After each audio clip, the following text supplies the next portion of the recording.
Les écrivains, les peintres, les artistes en général, pour exprimer ce qu'ils ressentent, doivent trouver l'outil qui leur correspond le mieux. Pour moi, cet outil était le cinéma.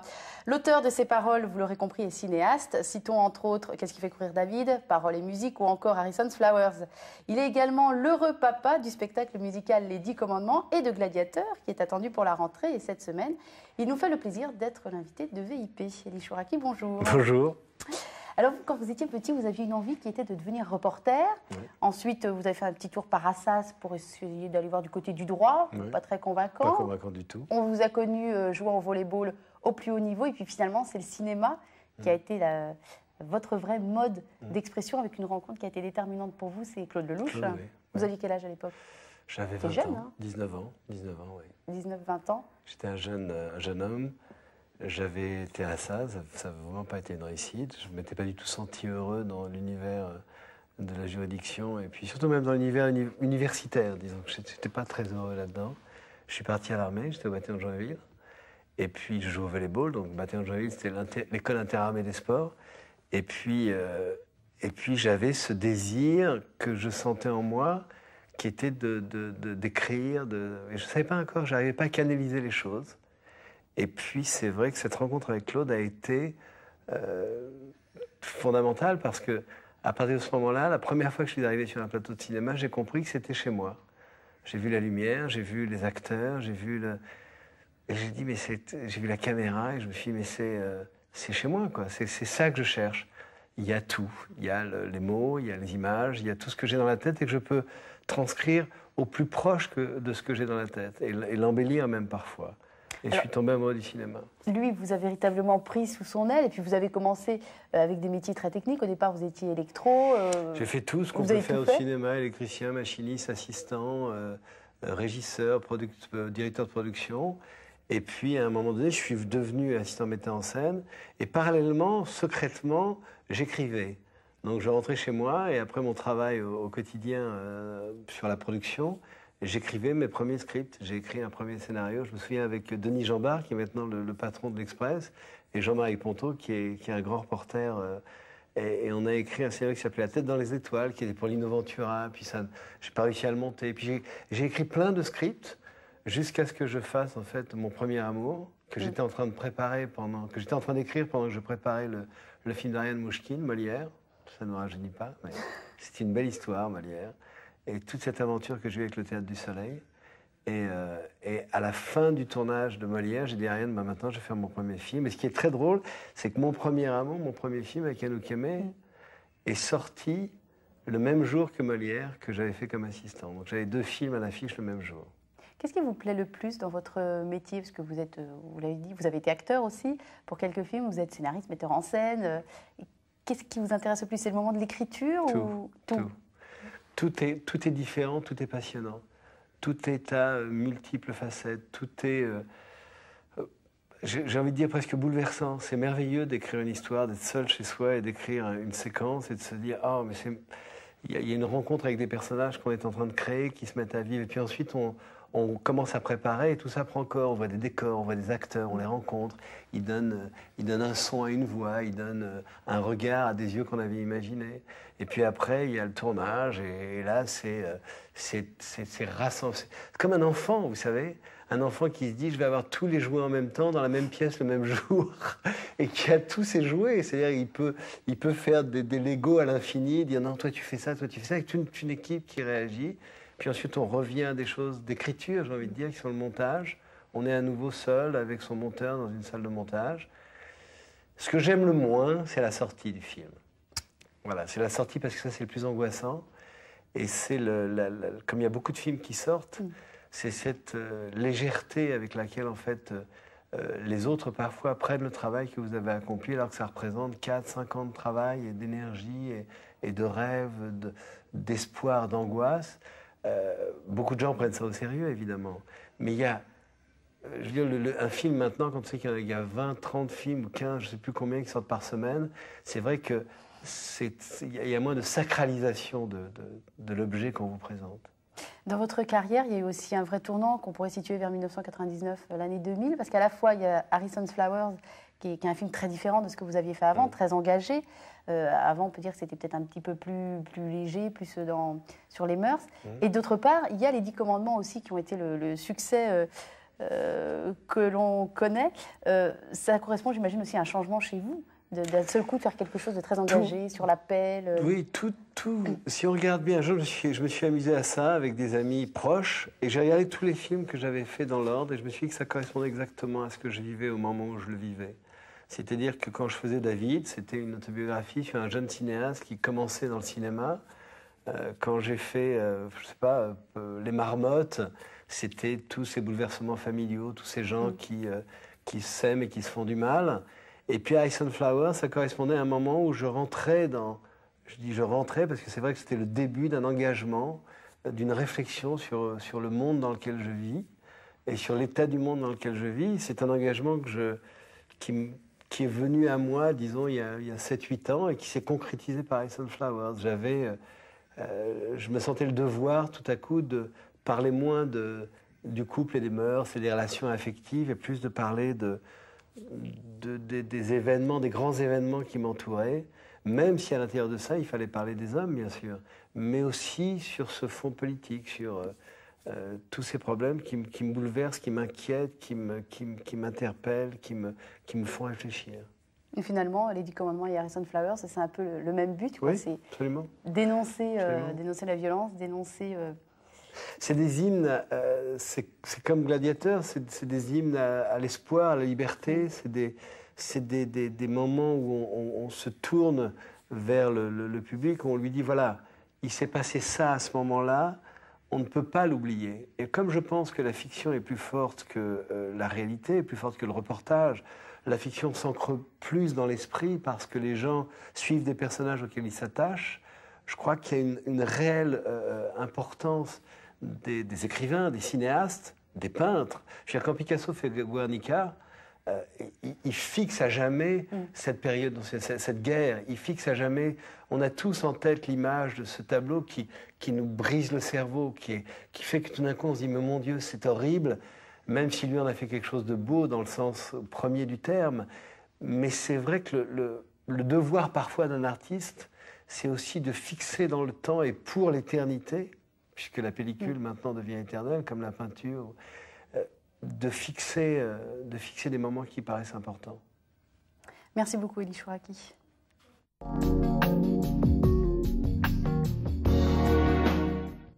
Il est né à Paris, il a grandi dans un HLM du 19e arrondissement, un peu à l'étroit, mais entouré de l'amour de ses parents et de ses 4 frères et sœurs. Dès le départ, il s'est senti différent, sans doute à cause d'une histoire familiale faite d'exil et de détresse. Entre une Algérie rêvée qu'il n'a jamais connue et un grand frère décédé subitement, on comprend un peu mieux d'où vient cette tristesse qui transparaît derrière son sourire et son humour. Elie Chouraki, vous vous reconnaissez un peu dans le portrait? Vous m'avez serré le cœur en disant, en faisant cette introduction. Oui, je me reconnais là-dedans, dans ce que vous dites, oui. C'est vrai que votre enfance, votre histoire, en fait, elle a tout de suite été placée sous le signe de la difficulté et de la tristesse, quand même. C'est-à-dire que c'était... Vous savez, c'est très drôle parce que j'ai fait, il n'y a pas très longtemps, un reportage pour Envoyé spécial. Et je suis retourné dans l'endroit où je suis né. C'est-à-dire dans rue Eugène-Reyss, sur le boulevard Davout, à côté du boulevard Davout, à Montreuil, enfin, porte de Montreuil. Et je suis rentré dans l'appartement où je suis né, où j'étais enfant. Et ça m'a fait quelque chose d'extraordinaire parce que, d'abord, c'était beaucoup plus petit que je ne pensais, c'était beaucoup plus modeste encore que je ne pensais. Mais c'était en même temps plein de mes souvenirs et même mes souvenirs de première enfance, et plein d'une force et d'une émotion qui m'a peut-être rendu encore plus fort en revoyant ces lieux-là. Et je me suis dit qu'en fait, j'avais été heureux. J'ai dû être triste, mais j'ai été triste dans le sens où la tristesse peut apporter parfois le bonheur, parce qu'elle soude certaines personnes. C'est vrai que j'ai perdu un frère que je n'ai jamais connu, que mes parents ont perdu pendant la guerre, qui était l'aîné. Marc. Marc, exactement.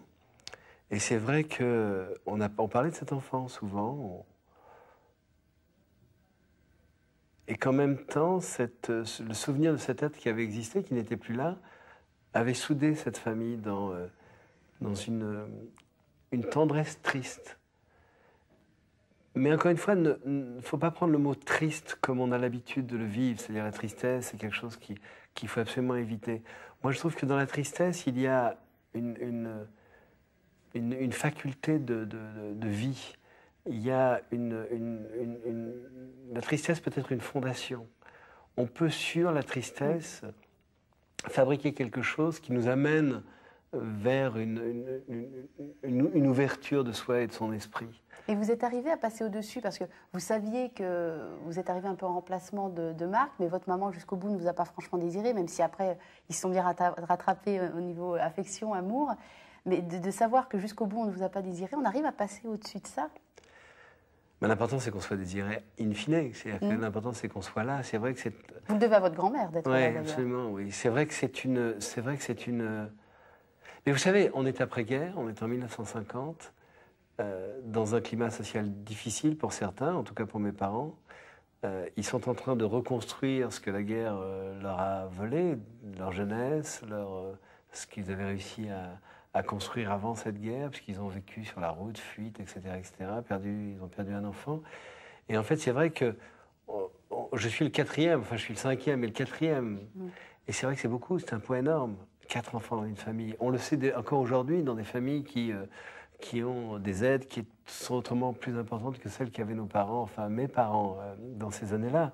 Donc en même temps, je les comprends et je les pardonne d'une certaine façon. Bon. Mais c'est vrai que ça creuse disons que ça creuse un sillon qu'on suit ensuite avec, pour moi en tout cas, avec sérénité. Votre livre préféré, je crois, quand vous étiez enfant, c'était Les Fleurs du Mal. On reste quand même sur Avec tout ce quand la j'étais enfant, tristesse aussi. Quand j'étais enfant, tout est déjà... J'ai l'impression d'être déjà un nostalgique, comme d'une vie avant la vie. Et tout est construit effectivement sur Pourquoi Les Fleurs du Mal? Parce que c'est une poésie d'une beauté déchirante, d'une violence. C'est l'histoire c'est l'écriture d'un homme qui souffre, qui en même temps vit dans un univers parallèle. Et c'était à la fois, c'est ça, c'est à la fois déjà une nostalgie, une pré-nostalgie, et un désir de m'engouffrer dans cet univers, d'aller peut-être plus loin encore dans une douleur pour essayer d'oublier un peu la mienne. Vous dites que vous étiez enfant jusqu'à l'âge de 23 ans et adolescent jusqu'à l'âge de 40 ans. Oui. On est bien d'accord pour dire que ce n'est pas les âges conventionnels. C'est pas très normal, non? Reconnu. Vous nous expliquez cette phrase un peu mystérieuse?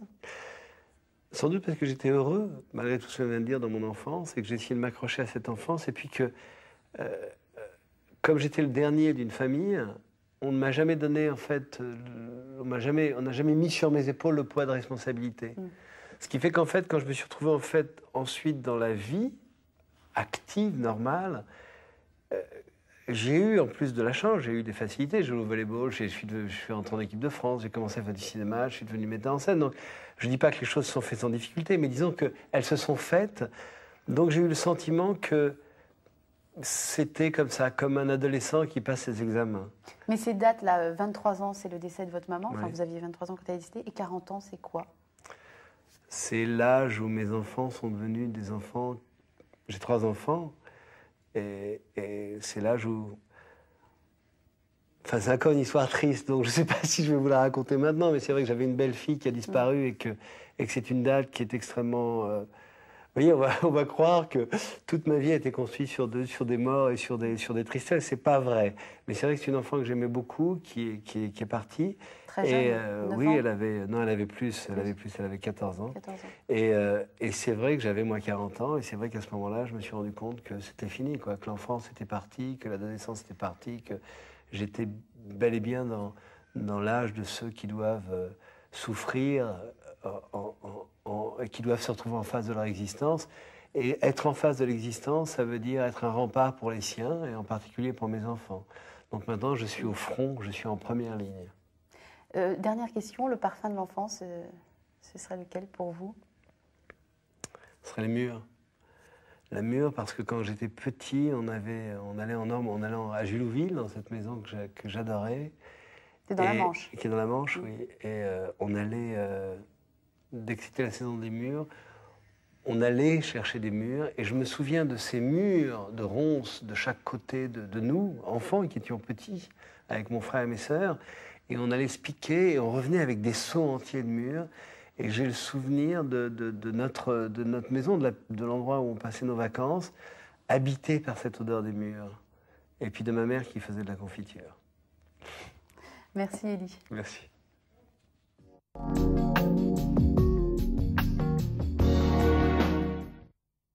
Il est français, né en France, à Paris, de parents pieds noirs et juifs, né en Algérie. Coupé de ses racines, il s'est intéressé assez tardivement à sa religion et a mis du temps à comprendre qu'il était un sémite.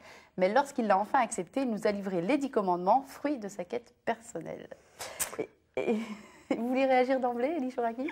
Non, ça c'est juste, tout ça est très vrai. Vous êtes né, vous nous l'avez dit, en 1950, c'était juste au moment de la fin du traumatisme de la guerre, on se remettait de la Shoah. Ça vient de là, ce refus de ne pas vraiment vouloir savoir? Je pense que ça vient de mes parents. Je pense qu'ils n'ont pas voulu me raconter mon histoire. Ils n'ont pas voulu me raconter que le fait d'être juif pouvait avoir été aussi punissable dans un temps qu'on veut non pas oublier, mais qu'on veut ne jamais oublier. Donc je pense qu'ils m'ont protégé, mais en même temps, en me protégeant et en nous protégeant, mes sœurs, mon frère et moi, en nous protégeant, ils ne nous ont pas raconté nos racines. Ils ne nous ont pas dit voilà d'où vous venez, voilà qui vous êtes. Nous étions en Algérie, nous sommes revenus dans les années, au début des années, fin des années 30. Et puis, il y a eu la guerre, et puis il y a eu cette tragédie. Donc, en fait, à la maison, les sujets roulaient sur des thèmes qui étaient moins essentiels pour nous, qui nous racontaient moins ce que nous étions. Et on a grandi comme ça, dans une espèce d'aveuglement, comme ça, qui nous permettait de rire plus, parce qu'on riait beaucoup, il y avait une... Mais, quand soudain, je suis devenu un peu plus grand, et que je me suis intéressé à ce qui s'était passé dans ma vie, il a fallu en fait que j'aille fouiller, puisque ma mère n'était plus là, que mon père s'était éloigné, il était parti en Provence, on se voyait moins. Et c'est vrai que je suis allé tout seul, un peu avec mon frère et mes sœurs, à la recherche de notre passé. Voilà, donc j'ai redécouvert petit à petit les parfums, les senteurs. Alors ce qui était extraordinaire, c'est qu'en allant à la recherche de cette Méditerranée, de cet olivier, je suis rentré en moi, c'est-à-dire que j'ai retrouvé le bonheur, j'ai trouvé des bonheurs que je n'imaginais pas. Je ne comprenais pas pourquoi je me sentais si bien au chaud avec le parfum du jasmin, pourquoi tout ce qui était attaché à cette mer, à ce sel, au sel de cette mer, était aussi important pour moi, avait une signification si profonde.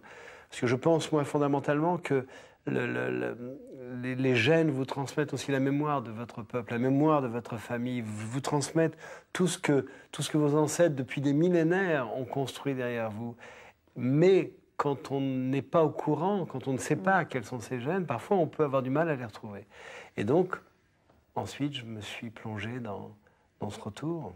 Alors, l'une des conséquences, je l'ai dit, ça a été les 10 commandements. Il y a également ce très beau livre que je voudrais montrer, dont je conseille la lecture à tout le monde, Le Sage et l'Artiste, que vous avez fait avec André Chouraqui, qui n'est pas de votre famille, précisons-le d'emblée. Vous partagez le même nom de famille. Et c'est un dialogue entre vous, entre lui, qui avez tous les deux travaillé sur les 10 commandements, chacun à votre manière. J'en conseille fortement la lecture. Ça a été aussi une expérience pour vous de rencontrer cet homme-là. Une grande expérience, parce qu'André était le sage que j'admirais depuis l'enfance, puisque quand j'étais un jeune adolescent, il était adjoint au maire de Jérusalem. Avant, il avait été conseiller de Ben Gourion en Israël, au moment de la création de l'État d'Israël. Ensuite, il a traduit le Coran, la Bible, l'Ancien et le Nouveau Testament. Il a fait... Enfin, c'est un homme qui, dans notre famille, était une espèce était sur le panthéon des Chouraqui, et dont on disait qu'il était de notre famille, d'ailleurs, même s'il ne l'était pas complètement. Donc cette rencontre a été très importante pour moi, parce que j'ai trouvé là celui qui me donnait la clé de mon passé et donc de moi. Parce qu'il faut bien comprendre, je crois fondamentalement, qu'un homme auquel on enlève ses racines, qu'on coupe de son passé, auquel on ne raconte pas son passé, est un homme qui a en lui fondamentalement un déséquilibre. D'ailleurs, je me suis rendu compte d'une chose qui est très étrange, c'est que les serial killers, souvent, étaient des hommes qui n'avaient pas de passé, qui ne savaient pas qui était leur père, leur mère, leurs parents. C'est des hommes ou des femmes qui, souvent, sont posés comme ça dans un coin du monde et qui ne savent plus où ils sont, donc qui ont une vengeance à créer pour se reconstruire eux-mêmes. C'est assez rassurant finalement que vous soyez parti à la recherche. Oui, c'est une parenthèse. Moi, j'étais pas aussi... Non, mais ça m'a profondément frappé. C'est pas anecdotique ce que je dis, parce que ça m'a frappé sur la violence de cette rupture. Donc moi, c'était pas une violence comme celle-là, c'était quelque chose qu'on m'avait fait sentir, qu'on m'avait fait comprendre, mais qu'on ne m'avait jamais réellement expliqué. Donc André, c'était assis en face de moi, il m'a dit, voilà qui tu es. Voilà qui sont les Chouraqis. Et il m'a donné le nom de cet homme qui s'appelait Saïda Chouraqi, qui au XVIe siècle avait écrit un recueil de poésie, un traité de mathématiques qu'on appelait le grand, je ne sais plus quoi, mais qui était un homme très important en son temps. Voilà. Vos parents, ils ont quand même été assez subtils, vous le dites vous-même d'ailleurs dans le livre, dans la manière dont ils vous ont parlé de religion, parce qu'ils vous ont ouvert aussi aux autres religions. Vous êtes allé plusieurs fois à la messe aussi, à la Absolument. messe catholique. Absolument.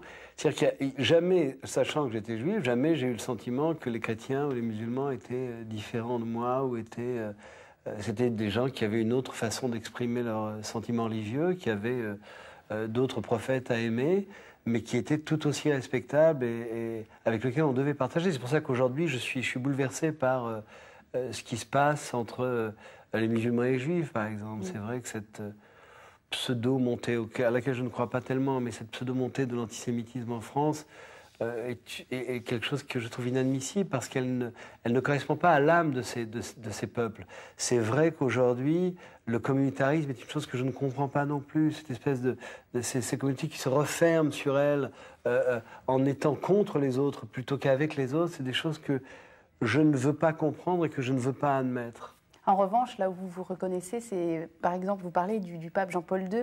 Lorsqu'il est entré à la synagogue de Rome, ça a été quelque chose de très fort. Et vous l'avez vécu personnellement comme un Et ça m'a mis les larmes aux yeux, parce que j'ai trouvé qu'après... vous savez, quand on est un enfant juif, on vous parle. Moi, on me parlait quand j'étais petit de ces juifs assassins du Christ. Et je trouvais ça terrible. C'était terrible. Et donc, en fait, quand Jean-Paul II a fait table... a repoussé cette idée et a dit les Juifs sont les frères aînés de l'Église, ça m'a rassuré dans l'universel de la religion. C'est quoi la religion, fondamentalement? Pour moi, en tout cas, c'est quoi? C'est le désir d'autre chose. C'est le désir de l'espoir, c'est le désir de l'ailleurs, c'est le désir de quelqu'un ou de quelque chose, d'un être unique et multiple qui peut poser un regard sur vous et vous diriger, vous conseiller. Donc c'est vrai que tout ce qui est religieux et qui est agressif ne correspond pas à cette idée transcendantale de la religion. Donc voilà, quand un homme comme le pape, en plus, le premier des chrétiens, le descendant direct de Pierre, quand un pape dit des choses qui sont aussi fondamentales, même si on n'est pas de sa religion, je trouve que c'est un moment important. J'aimerais entendre ce genre de discours des mollahs musulmans aujourd'hui. J'aimerais qu'ils rassurent les populations musulmanes en leur disant ne croyez pas que les juifs ou les chrétiens soient vos ennemis, pensez au contraire qu'ils sont des êtres qui sont proches de vous, qui viennent on parlait de racines, qui viennent des mêmes racines, du même lieu, qui ont la même envie et le même besoin d'amour, de compassion et de partage. C'est un joli message d'amour là que vous nous lancez, Élie. Merci. Merci.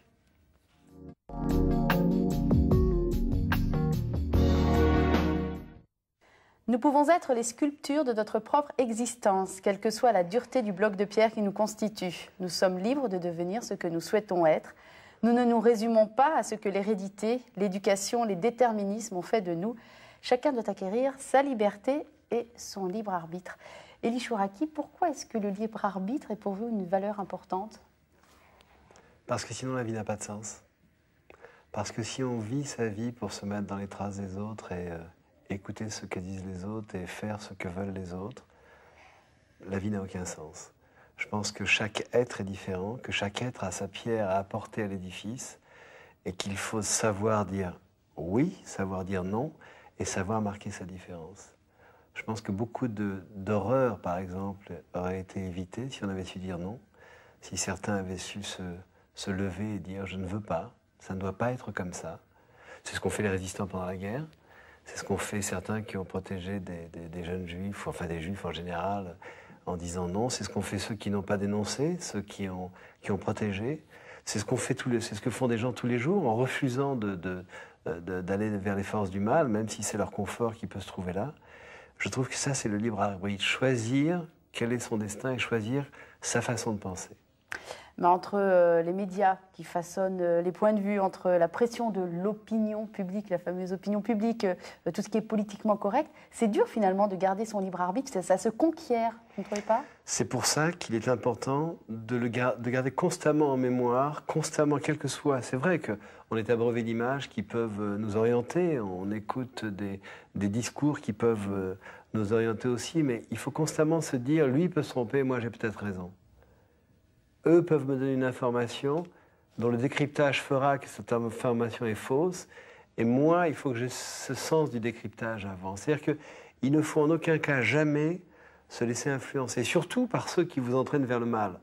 À la limite, si on vous dit il faut être bon, il faut être gentil, il faut faire des choses généreuses, il faut aider les autres, bon, bien sûr. Mais dès que les choses deviennent tendancieuses, je pense aux jeunes et aux moins jeunes de nos cités, de nos banlieues par exemple, qui peuvent, parce qu'ils vivent parce que d'abord la République les a abandonnés, parce qu'ils vivent ensuite dans des positions difficiles et dans une économie qui est souvent très difficile, qui peuvent être influencés par les plus extrémistes d'entre eux sur des sentiments violents, des réactions de violence, une haine au premier degré. Je pense à ces jeunes gens-là et j'ai envie de leur dire: conservez votre libre arbitre. Sachez dire non, je ne veux pas agir comme ça, même si je suis dans la situation dans laquelle je suis. Je ne veux pas agir comme ça, parce que ça ne correspond pas à mon éthique. Je ne veux pas. C'est ça pour moi, c'est la liberté. C'est pour ça que je fais Gladiateur d'une certaine façon. Parce que Gladiateur, Spartacus vit dans une époque, 70 avant Jésus-Christ, où l'économie romaine repose sur l'esclavage. Il n'est ni un intellectuel, ni un homme riche, c'est un pauvre homme qui est thrace, qui vit... et qui va tout d'un coup dire non, je refuse qu'il y ait une race d'hommes supérieurs, une race d'hommes inférieurs, et qui va s'élever et combattre. Et ces hommes-là sont extraordinaires, parce que ces hommes-là ont raison, parce qu'on ne peut pas... Moi, j'ai toujours été suspicieux, par exemple, de mes professeurs quand j'étais au lycée, parce que quand on me racontait quelque chose, je parle de l'histoire, ou quand on me racontait quelque chose, je me disais, mais pourquoi est-ce que cet homme a réagi comme ça à ce moment-là ? Est-ce que ça s'est vraiment passé comme ça? Quelles sont les preuves qu'on a? Et j'emmerdais toujours J'avais un professeur extraordinaire quand j'étais à Jean-Baptiste Assy qui s'appelait Monsieur Delperrier. Et je me souviens de nos conversations après la classe où je disais: mais Monsieur Delperrier, pourquoi est-ce que, quand Napoléon est parti à tel endroit, est-ce qu'il a fait ça? Et comment les Anglais ont-ils fait que... Mais j'avais envie de comprendre et de savoir, et surtout de ne pas juger au premier degré a priori, juste parce que j'avais reçu l'information. Oui, donc vous l'avez eu finalement très tôt, ce libre arbitre. Et comment comment vous avez essayé de transmettre à vos enfants? En leur disant: je peux me tromper. Moi, je suis ton père. Donc je suis un personnage irréprochable puisque je suis ton père. Évidemment. Évidemment. Évidemment. Eh bien non. Sache que j'ai le droit de me tromper, j'ai le droit à l'erreur. J'ai le droit de te dire des choses qui ne sont pas vraies, qui ne sont pas justes et que tu peux contester. À partir du moment où vous dites ça à un enfant, ça n'enlève rien au respect qu'il peut avoir pour son père, mais en tout cas, quand vous parlez avec lui, il a son libre arbitre. Il sait qu'il peut contester ce que son père lui dit, et à partir de ce moment-là, contester ce que tout le monde lui dira, et donner un point de vue qui sera le sien. Le libre arbitre, en ce qui vous concerne, vous a permis aussi de croire finalement en votre rêve. C'était pas donné, c'était pas acquis d'avance que le petit Élie Chouraki, né dans le 19e, vivant à HLM, termine un jour comme un cinéaste qui compte en France. Oui, c'était pas donné aussi. C'est vrai parce que personne n'aurait cru... je me souviens quand j'avais 19 ans et que je débutais dans le cinéma, que j'allais chercher des cafés, que je courais, etc. On me disait: mais il va bien falloir un jour que tu choisisses un métier. On aurait dit un film de Woody Allen. Il va bien falloir qu'un jour tu fasses quelque chose qui te rapporte de l'argent. Et moi, je me disais, c'est ma passion. Je ne dois écouter personne. J'avais des situations qui se présentaient à moi qui étaient plus simples. Avec mon frère, avec des gens qui m'aimaient, qui me disaient: mais viens travailler avec moi, tu vas tout de suite gagner ta vie, etc. Mais je savais que mon destin, c'était ça, c'était quelque chose de différent. Et je suis un peu le mouton noir de ma famille, parce que personne dans ma famille n'est artiste. Personne n'a pris la décision un jour, à part André Chouraki, qui est une famille lointaine, Ouais. mais personne dans ma famille n'a pris un jour un chemin de traverse pour dire non, moi, je veux faire ça, même si c'est compliqué, même si c'est difficile. Est-ce qu'il y a un désir que vous n'avez pas encore assouvi, justement, mais que votre libre arbitre va vous permettre de concrétiser prochainement? Or, c'est un désir qui va au-delà du libre arbitre, c'est un désir de sérénité. J'aimerais un jour être serein, j'aimerais être tranquille, j'aimerais pouvoir me dire, voilà, je suis arrivé à un moment de ma vie où, en fait, j'ai résolu les problèmes qui me sont personnels, je vais pouvoir encore être encore plus généreux vis-à-vis des autres. Oui, mais serein, on peut être serein, excusez-moi de vous couper, mais serein en étant finalement inattentif à ce qui se passe autour de nous. Non, c'est pas ce type de sérénité, Voilà. de sérénité que je souhaite. C'est une sérénité qui me permet justement... parfois, je me surprends à être, à être injuste dans une relation, à être... Si je me surprends, c'est que c'est assez rare, j'espère. Et j'aimerais arriver à une sérénité qui fasse que j'ai du recul par rapport aux événements pour pouvoir porter un jugement sur moi-même et sur les actes, sur mes actions. Et c'est vrai que c'est une chose aussi qui est très difficile et qui correspond aussi au libre arbitre, c'est-à-dire de se dire, évitons les réactions stéréotypées, évitons les discours stéréotypés, essayons à chaque fois, dans la relation avec les autres, dans les relations humaines, d'aller plus loin et d'essayer de fouiller avant de porter un jugement ou de dire une chose qui paraît définitive. Et ce serait un premier pas vers une certaine sagesse? J'espère. On vous le souhaite aussi. Merci, Élie.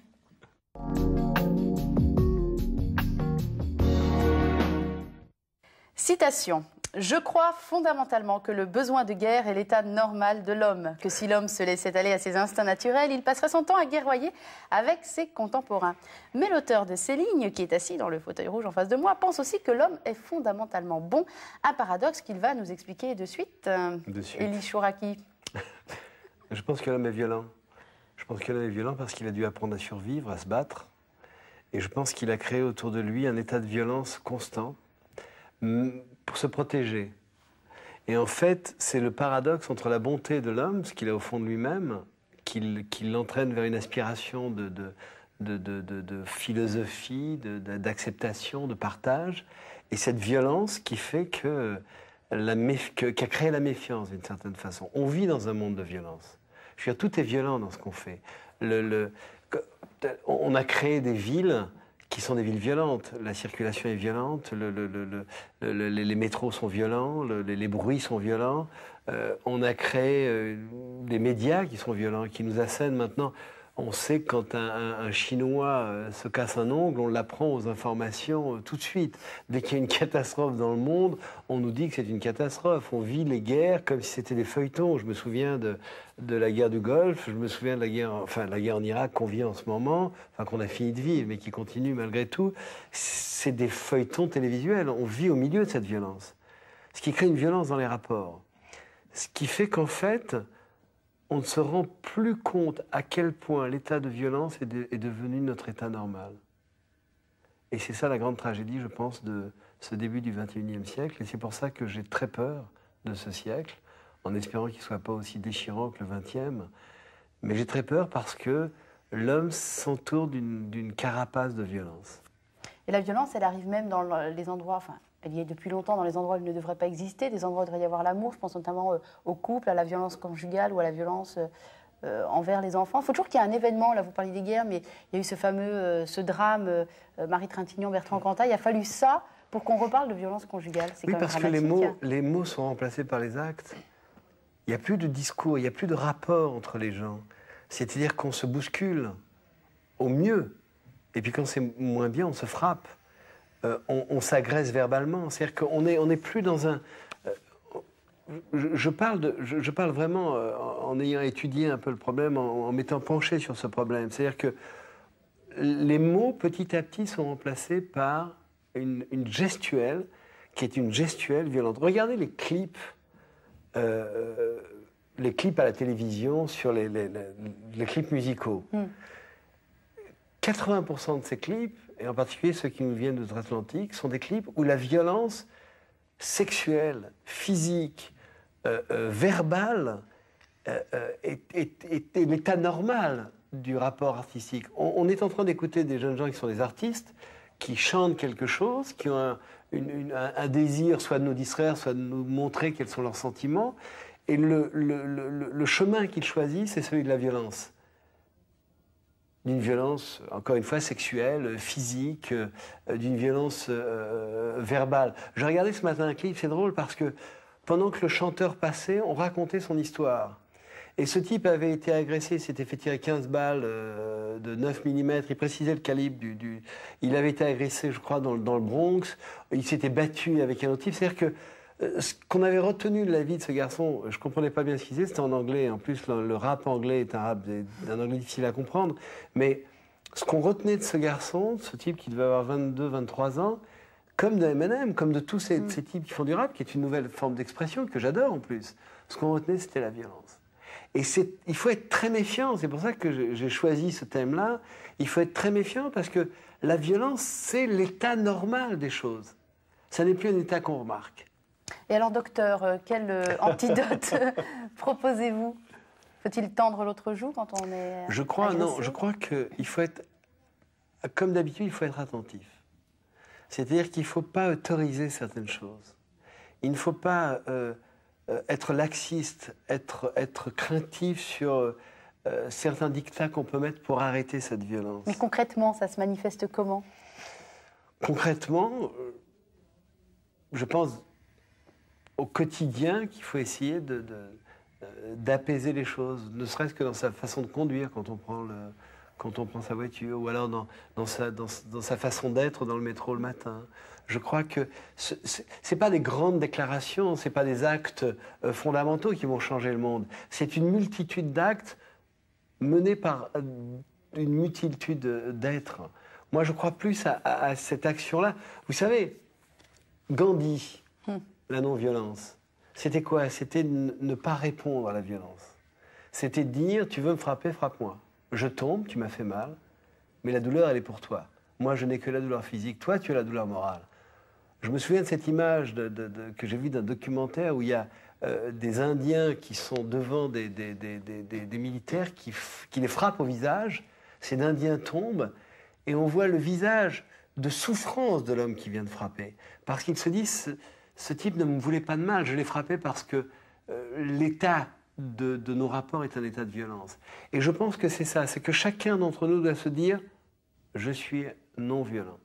Et je pense encore au rapport entre les... Vous savez, on me traite parfois d'angélique. Et alors je pense au plus angélique de tous les grands hommes que j'admire profondément, c'est Martin Luther King. Il était tellement angélique qu'il était pasteur. Et il avait dit une chose, il avait fait un discours, je crois que c'était à Washington, en pleine ségrégation raciale aux États-Unis, au moment où le Ku Klux Klan était à son apogée, il a fait dit « Je fais un rêve. Je fais le rêve qu'un jour les enfants noirs et les enfants blancs aillent à l'école ensemble en se tenant la main. » Et on s'est dit, ce type est un fou, c'est un utopiste. Et maintenant, j'ai appris que l'utopie pouvait être résolue si on trouvait un lieu à l'utopie. Donc, le lieu de l'utopie, justement, c'est la non-violence. Et en allant vers ce lieu-là, je pense qu'on peut faire un chemin important pour faire que ce 21e siècle soit un siècle qui soit moins désastreux que le 20e. Martin Luther King qui a également dit « La non-violence est une épée qui guérit ». Joli. C'est très beau. Ouais. Merci beaucoup, Élie. Merci.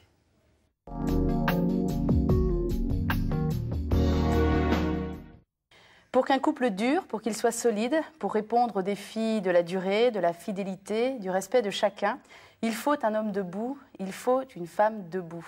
Or, passion et amour sont souvent confondus par nos contemporains et donnent lieu à des déceptions parfois cruelles. La passion, c'est le thème que vous avez voulu aborder, Élie Chouraki.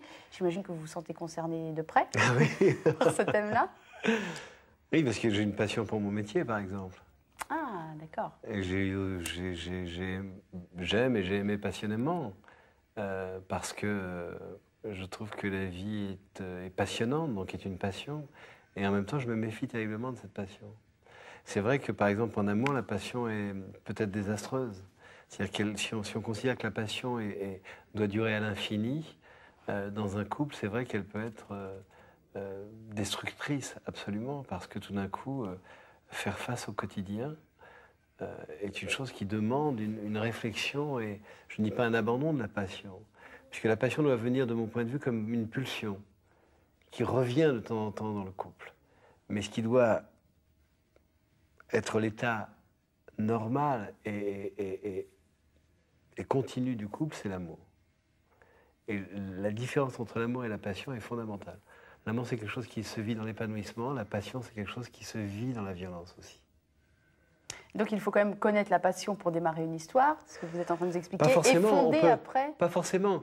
Vous savez, moi, je me méfie en général de la passion, parce que la passion aveugle. Je vais sortir tous les stéréotypes qu'on met autour de la passion, tous les mots qui suivent passion. Passion aveuglante, bon, une passion... oui, c'est la passion aveuglante. C'est-à-dire que la passion, c'est une chose qui peut vous empêcher qui peut empêcher votre réflexion, qui peut vous nuire, qui peut détourner vos sentiments. Donc en fait, on peut très bien rencontrer quelqu'un et l'aimer, ce qui est quand même un mot qui est beaucoup plus beau et beaucoup plus fort que passion, de mon point de vue, et ne pas avoir besoin de passion dans cet amour. Et ça, c'est une chose à laquelle je tiens, parce que, encore une fois, je pense que la passion est réductrice et destructive quand elle est affective. Je ne parle pas professionnelle, parce que professionnellement, c'est une autre forme de passion, c'est d'autres barrières à franchir, et on a besoin, et la passion là, décuple votre énergie et décuple votre désir de réussir ce que vous êtes en train d'entreprendre. Je ne sais pas si vous le connaissez, il y a un proverbe juif qui dit « Un héros est celui qui conquiert ses passions ». Et bien voilà. Un héros, voilà, je ne peux pas dire mieux, c'est difficile d'être aussi lapidaire et aussi fort. Un héros est celui qui conquiert ses passions, c'est-à-dire savoir maîtriser son instinct. Vous voyez, on a parlé de la violence. La violence est une chose passionnelle. C'est une réaction qui est liée à quelque chose qui se tient à l'extérieur du corps et pas à l'intérieur de l'esprit. C'est quelque chose qui est en surface, la passion. C'est pas quelque chose qui est on se laisse dévorer. Vous voyez, je trouve tous les adjectifs. On se laisse dévorer par la passion parce qu'on n'arrive pas à maîtriser en fait ce flux d'amour qui vient de notre esprit et de notre âme et qu'on doit donner à l'autre.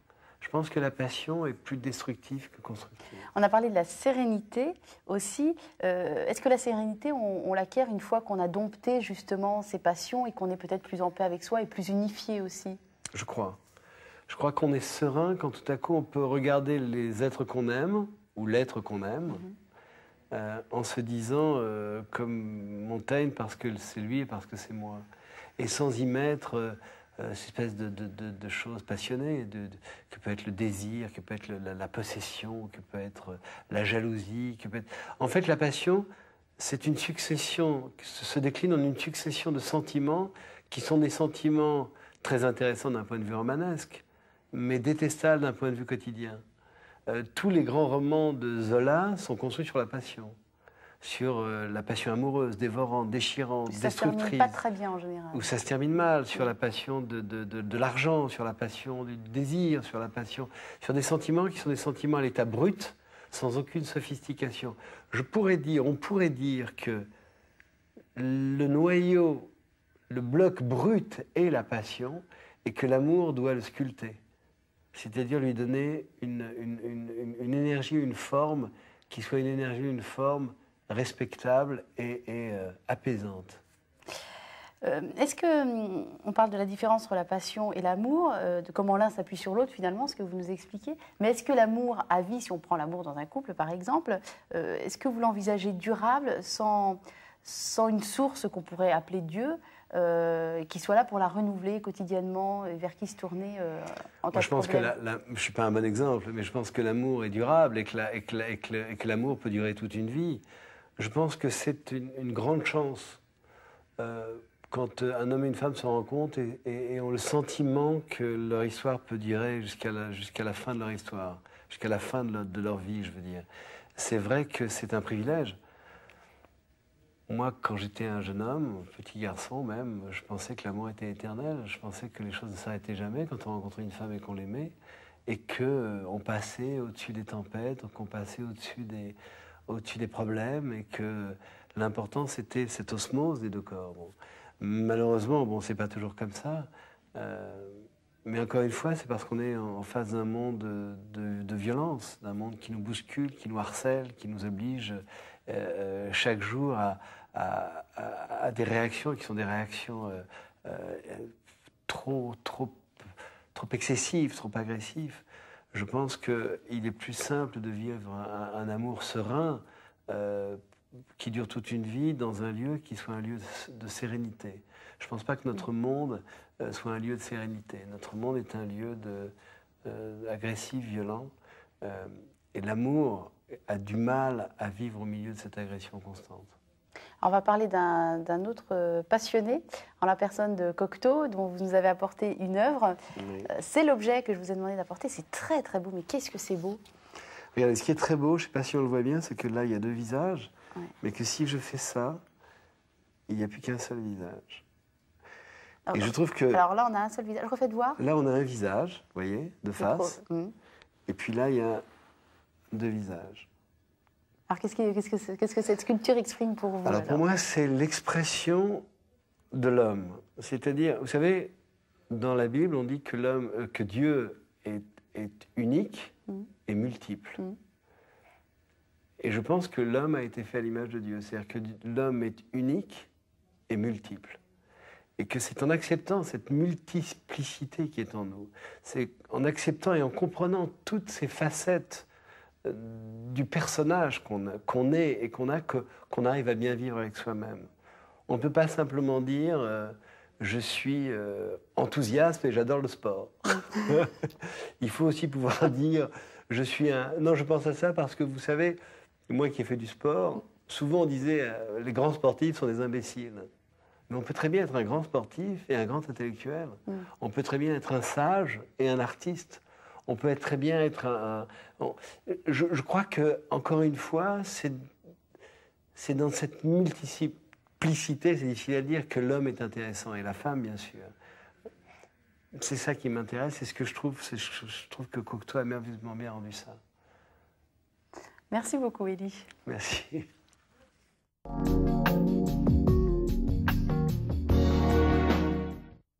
Il était esclave, il rêvait de liberté et il est mort pour avoir lutté.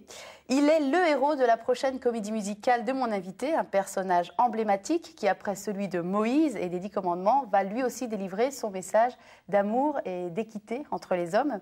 Élie Chouraki, Spartacus, qui est le héros de la comédie musicale qu'on attend pour le 1er octobre, vous l'avez rencontré comment? Je l'ai rencontré dans mes souvenirs d'enfance. Je l'ai retrouvé dans mes souvenirs d'enfance, parce qu'un soir, je parlais avec des amis de tous les grands personnages qui m'avaient frappé, parce qu'on parlait de Moïse. Et je dis, mais il y a d'autres hommes. Et puis, dans ces hommes, Spartacus est venu. Et je me suis dit, qu'est-ce qui m'a frappé dans Spartacus? Parce que c'est Spartacus, Moïse a rencontré Dieu. Donc, on se rappelle de Moïse, pour des raisons qui sont compréhensibles. Mais Spartacus, c'est qui? C'est quoi ce petit paysan thrace comme ça, qui a sans doute été un peu guerrier, puis qui a été emprisonné par les Romains, qui est devenu esclave, et puis qui a été pris par un fabricant de gladiateurs, qui est devenu gladiateur, et qui tout d'un coup a refusé la fatalité, et s'est dit, non, je ne tuerai pas dans l'arène, non, je ne me battrai pas contre quelqu'un que je respecte, je veux la liberté.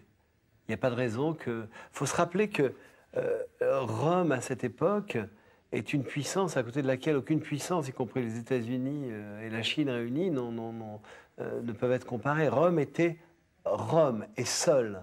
Et le système de Rome était un système qui reposait uniquement sur l'esclavage, ce qui est une aberration d'ailleurs.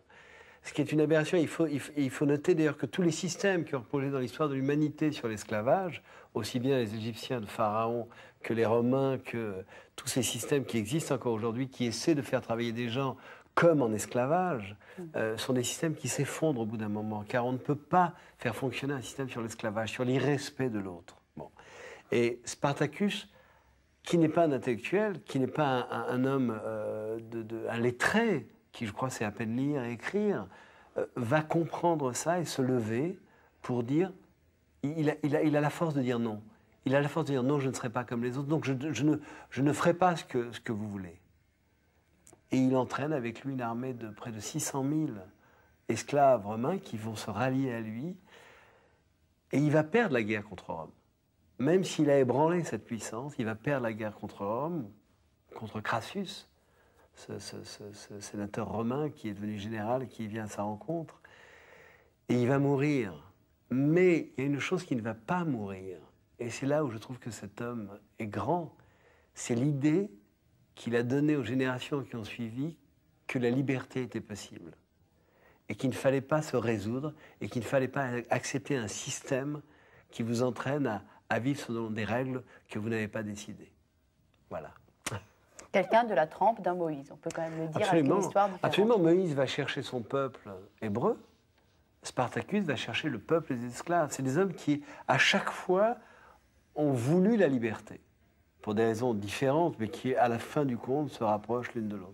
Alors, une des très belles réalisations de Spartacus, c'est un petit bébé aussi, dans le spectacle, du moins, que vous faites avec Maxime Le Forestier. Je vous ai demandé de choisir un texte. Évidemment, vous vous baignez dedans en ce moment, Oui. dans la préparation du spectacle. Vous avez choisi une chanson écrite, donc, par Maxime Le Forestier, Oui. qui sera chantée par Yael. qui est une très belle chanteuse qu'on a pu voir dans les 10 commandements. Alors, non, d'abord, il faut vous dire que moi, je suis venu il y a à peu près un an, voir Maxime avec cette idée de cet hymne à la liberté, et que Maxime a fait une œuvre. C'est-à-dire qu'il s'est emparé de ce thème, qu'il a touché profondément, et qu'on a beaucoup travaillé ensemble, beaucoup parlé, mais qu'il a fait une chose. Et vous savez, on écoute beaucoup de chansons. Mais je vais vous lire un texte, parce que tous les textes du spectacle sont comme celui-là. Je vais vous lire un texte qui est simplement la femme de Spartacus qui va lui annoncer qu'elle est enceinte. Et je trouve qu'il a trouvé des mots qui sont tellement forts que j'avais envie de lire ce texte-là. On vous écoute, Élie. La chanson s'appelle « Tu n'es plus seul ». Tu n'es plus seul, mon amour, tu n'es plus mon seul amour. Tu n'es plus seul dans mon rêve, c'est le futur qui se lève, les vieux matins finissent, tu ne peux me donner qu'un fils. Il a tes yeux, mon amour, tu n'es plus seul, mon amour. Il a tes yeux et tes lèvres, il a ta rage et ta fièvre, ta soif des oasis. Tu ne peux me donner qu'un fils. Il a ton sang, mon amour. Tu n'es plus seul, mon amour, il a ton sang et ta force. Il a la sève et l'écorce sans les cicatrices. Tu ne peux me donner qu'un fils. Il a ta voix, mon amour, tu n'es plus seul, mon amour. Il a ta voix, ta parole. Il a ton chant qui console de tous les maléfices. Tu ne peux me donner qu'un fils. Tu n'es plus seul, mon amour. Tu n'es plus mon seul amour, tu n'es plus seul de ta sorte. Ce souffle d'âme que tu portes au bout du sacrifice, tu l'auras porté pour ton fils. Ah, c'est très beau. C'est beau. Oui. C'est beau parce que c'est quand même une femme qui dit à un homme « J'attends un enfant de toi » et qui lui dit simplement « Tu n'es plus seul, il y a un autre être que j'aime autant que toi, mais cet être, c'est ton fils. » Et qui trouve de très très jolis mots pour le dire, en plus. C'est difficile de parler après un texte comme celui-là. Et qui provoque de l'émotion, c'est réussi. C'est une chanson réussie d'emblée. C'est une très belle chanson. Notre émission va se terminer. J'aurais une dernière question. Vous avez écrit il y a quelque temps un livre qui avait un très joli titre qui était « La vie n'est qu'une ombre qui passe ». Je vais vous retourner la question. Est-ce que pour vous, la vie n'est qu'une ombre qui passe ? Je pense que pour la plupart d'entre nous, la vie n'est qu'une ombre qui passe.